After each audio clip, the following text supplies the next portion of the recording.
Welcome to Candid Africa, truthful and unapologetic.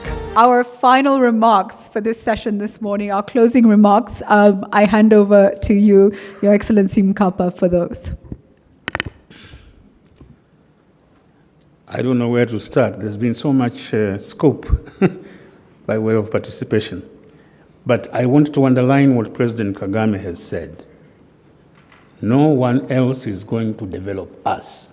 We are going to have to develop ourselves.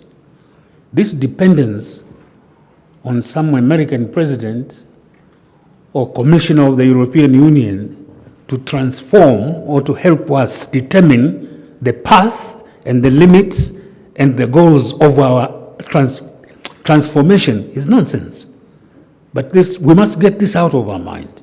And I get very disturbed when, because I have a journalist background, I get very disturbed when I hear leaders in Africa saying,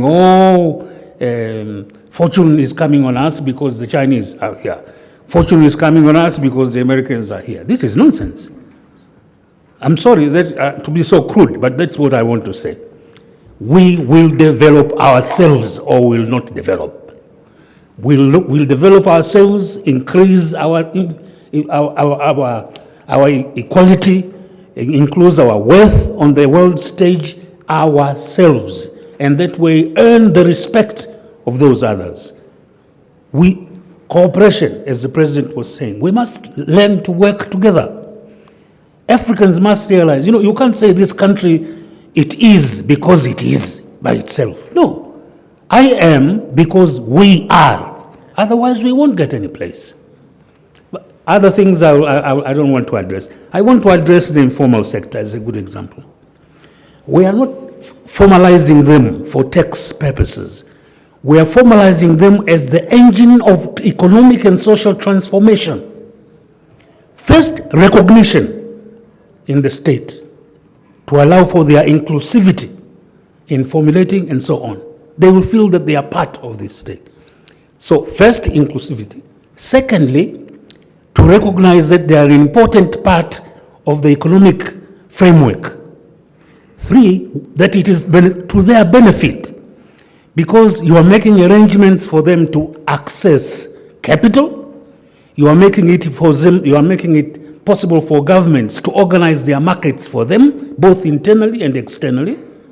You are making it possible for them to establish partnerships among themselves, and certainly you are making it possible to be an instrument of regional cooperation.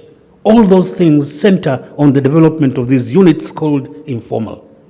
Without undertaking that work, you leave them in total poverty. Really, we must rethink. It's not just a question of taxation. No. It is, in Swahili we say, uwezeshaji. You are enabling them to be good, productive citizens, not only of their countries, but of the region. This for me was very clear.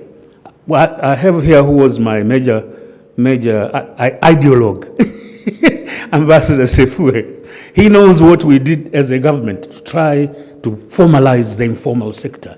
We had a whole institution in government whose task was to help the formalization of the informal sector.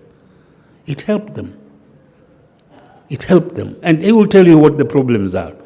But this brings me to the last point. We have transitions of government in African countries. Sometimes after 10 years, sometimes after 5 years.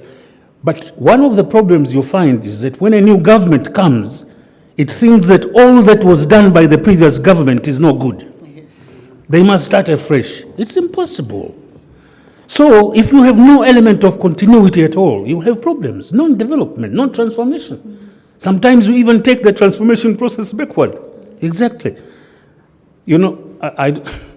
Anyway, one of our leaders told us in Tanzania, he said in Swahili, kila zama na kitabu chake. Every government has its own book, But that does not mean that the previous book has no relevance to the book that you are writing now. Right. This has to be stressed. I have spoken too much. Thank you very much. Thank you so much. A round of applause.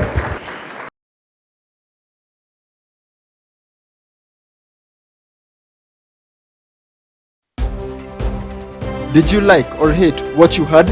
Let us